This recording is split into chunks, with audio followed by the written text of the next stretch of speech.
Assalamualaikum warahmatullahi wabarakatuh. Waalaikumsalam warahmatullahi wabarakatuh. Oke, hari ini kita akan memberikan nutrisi, yaitu makanan per oral. Oke. Nutrisi makanan per oral biasanya diperuntukkan pada diagnosa keperawatan pada pasien-pasien yang tidak dapat memenuhi kebutuhannya. Oke, diagnosa keperawatan nutrisi banyak, yaitu ada masalah metabolisme, gangguan pemenuhan. Oke. Masalah metabolisme seperti apa, Pak? Pada pasien-pasien DM. Makannya banyak, ya kan, tapi badannya kurus. Oke. Nah, itu pada pasien dengan gangguan tiroid. Kalau pada pasien DM, dia makan sedikit, tapi gula darahnya tinggi. Nah, itu adalah masalah di metabolisme. Oke. Kalau di kita adalah masalah gangguan pemenuhan nutrisi, yaitu pasiennya bagaimana memenuhi nutrisinya. Contoh, pada pasien yang mengalami trauma di mulut, misalkan dia jatuh atau apa, dia tidak bisa mengunyah, orang yang sakit gigi dan seterusnya. Oke, ya. Dan pada pasien stroke juga hati-hati. Pasien stroke-nya di mana ini masalahnya? Di gangguan menelan, atau dia paralisis wajah. Hati-hati, karena gangguan menelan, paralisis wajah tidak bisa makanan per oral, harus lewat per NGT. Bisa dipahami?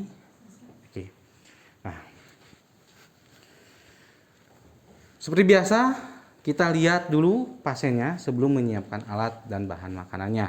Nah, kalau pasiennya kita lihat sakitnya apa, seperti apa dan bagaimana. Contoh misalkan pasiennya mengalami letih lemah, dia sulit untuk makan. Ya, seperti itu. Atau dia mengalami paralisis di tangan, tapi wajah mah bisa normal dalam mengunyah dan seterusnya. Kita pastikan hal itu ya. Selamat pagi Bapak. Bapak, kumaha keadaan sekarang? Oke, sambil kita ajak ngobrol, sambil kita lihat-lihat. Pak tiasa nelen, masih tiasa mengunyah dan seterusnya. Tiasa, tapi ieu pandangan aduh teu tiasa, kumargi ieu masih tilas operasi, masih kebal kene, baal kene, namanya kamari ya. Kebetulan pasiennya sedang mengalami trauma tangan, jatuh dari motor, dua-dua tangannya tertimpa motor, kan begitu ya. Mohon kayak ku abi ini terus tabuh 12. Sekarang nanti ku abi disuapin, Bapak mau? Ya. Nah, kita tanyakan dulu. Mau tidak pasiennya? Ah, nggak usah, Pak Mantri. Bios we ku istri abi atau ku murang kali abi engke. Oke. Kalau nanti sama anak atau istrinya, berarti kita nanti akan berubah untuk mengajarkan. Oke, bisa dipahami? Oke, nah. Tapi tak aya moal muntah, Pak, nak, teu aya. Bapak anu sok teu dipika resep tuangeunna naon? Nah, kita harus tanyakan dulu. Duh, saya mah kalau nemu lada itu nemu pedas tuh aduh gak enak, Pak Mantri. Atau nemu daging-dagingan itu saya bikin enak. Oke. Kita kaji makanan yang disukai dan tidak disukainya. Oke, paham. Oke. Sudah begitu, lalu kita pamit dulu. Pak, nanti ya jam 12 nanti saya kesini lagi ngasih makan Bapak ya kalau mau disuapin oleh saya. Oke, nah. Kita pamit dulu, lalu kita ke nurse station, lalu kita konsul ke gizi. Pasiennya mengalami fraktur, ya kan? Tangan kiri dan tangan kanan. Baru pos operasi kemarin. Baiknya apa? Ya kan, biasanya tinggi kalori, tinggi protein untuk percepatan fase. Oke. Lalu gizi akan mengirimkan makanannya yang sesuai dengan ini. Ya. Porsinya akan diukur oleh gizi juga. Dia akan nanyakan tinggi badannya, berat badannya berapa, dan dia akan hitung kalori. Kemudian ada yang hitung kalori ya. Nah, seperti itu. Oke. Makanan sudah dibawa seperti ini oleh gizi. Oke, ya. Anggaplah kita punya sup. Ya, ini sup ayam. Oke. Tapi rendah garam. Oke. Kemudian juga kita punya karena pasien ada mengeluh sedikit mual muntah. Oke, supaya dia memudahkan untuk mencerna makanan. Oke. Dia diberikan nasi tim. Ya, bukan bubur ya, nasi tim. Oke. Ya. Lalu kita siapkan.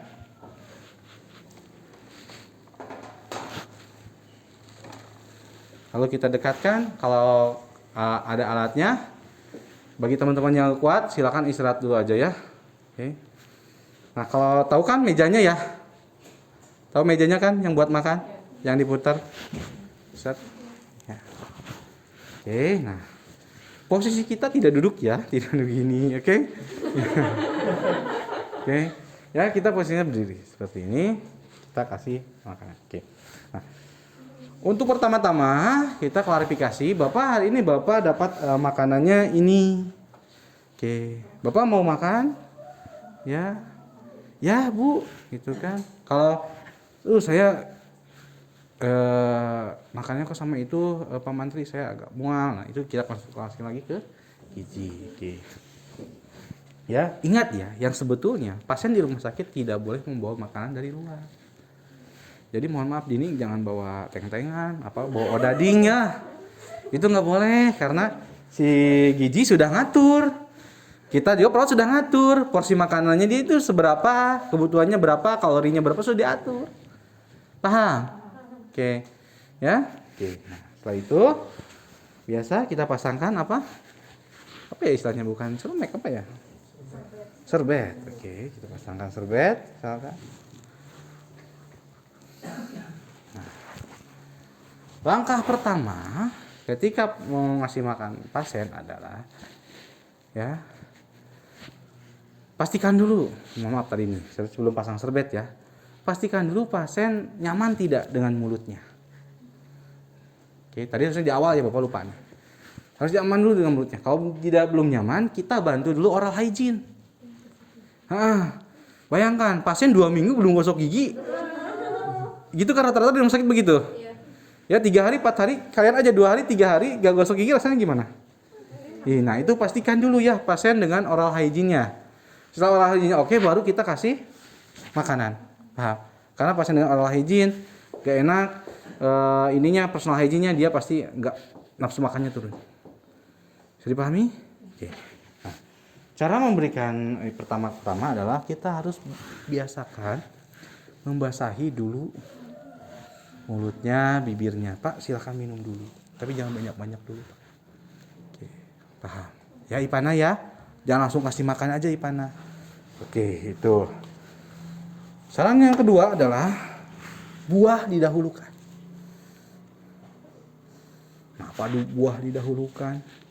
Ya, karena kalau dengan buah karena normalnya kalau buah didahulukan itu akan merangsang enzim-enzim dalam mulut kita dan prolar normalnya itu jadi enak di mulutnya itu. Coba aja nanti. Dan satu hal lagi, itu tidak merangsang nafsu makan berlebihan. Ini orang-orang yang gemuk-gemuk kayak Bapak nih. Ai, ya. Yayu ini ya. Oke, silakan buah dulu coba. Ya sedikit aja dulu buah dulu, ya. Kemudian usahakan dikunyah. Ya, kalau Bapak kan tipenya nggak dikunyah. Ditelan langsung. Ya, kunyah dulu, biarkan enzim-enzimnya keluar. Ya kan rasanya manis terus ya. Jadi usahakan kasih buah dulu, Pak. Silakan kunyah dulu. Ya, kita kupas seleranya gimana mau dikupas atau sama ininya. Oke. Lalu kita tunggu sampai pasien nyaman. Oke. Setelah itu baru kita kasih makan, kita suapi seperti biasa. Ingat, jangan 1 sendok penuh. Ya, dewok. Ya, tapi kasih makan itu adalah cuman 1/3-nya. Ya, ini orang sakit, Dek. Ya, bukan orang yang di rumah kayak Bapak rewok kena makan ya. Jadi cuma 1/3-nya, ya. Pelan-pelan. Sering, ya. Pak cangkel, Pak tu kesel wayana. Kan kayak digaji iya ya. Ribon berapa gitu gaji, oke. Seperti itu. Nah, kalau pasien sudah misalkan alat geraknya ada sudah mulai berfungsi, jangan disuapin terus. Coba aja. Kita misalkan untuk sayur oleh kita, misalkan untuk untuk nasinya sama dia. Paham? Dibantu gitu. Disapih istilahnya. Usahakan seperti itu. Oke. Nah, jika tindakan sudah selesai menyuapi, ya, oke, baru kita bilang ke pasiennya, pamit dulu Pak, tindakan sudah selesai, biasa bereskan. Ya bukan tindakannya. Pak, atos tuangna, oh atos Pak Mantri, oh atos mah kopi dibereskan. Kita bereskan serbetnya.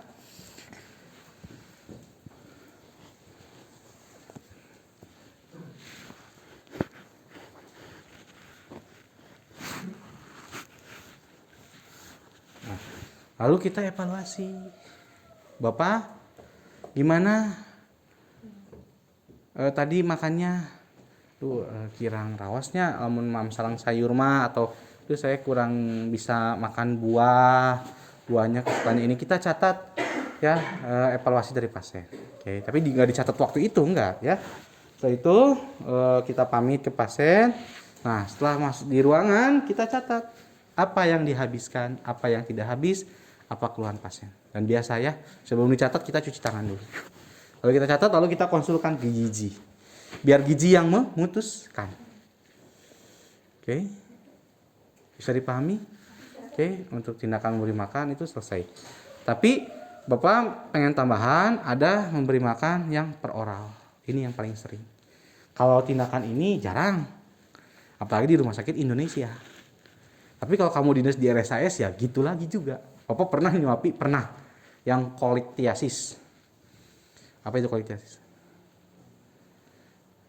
Koliktiasis, batu, tuh pasiennya kuning, leles pasien. Oke, tapi itu di sapi itu tidak Bapak perlu oleh semua, Bapak hanya nyiapin buah-buahnya, potong, pasiennya makan sendiri pelan-pelan, diajak ngobrol oleh kita duduk-duduk aja ajak ngobrol, ya gimana Pak rasanya setelah operasi koliktiasis, dia sambil makan. Nah ini sambil dia kan mengalami penurunan nafsu makan yang sangat tinggi. Dia malas makan, ya nggak lulus pasiennya udah pucat sekali, kuning lagi. Ya kita ajak ngobrol seperti itu. Bisa dipahami? Bisa. Baik, untuk tindakan ini sudah selesai.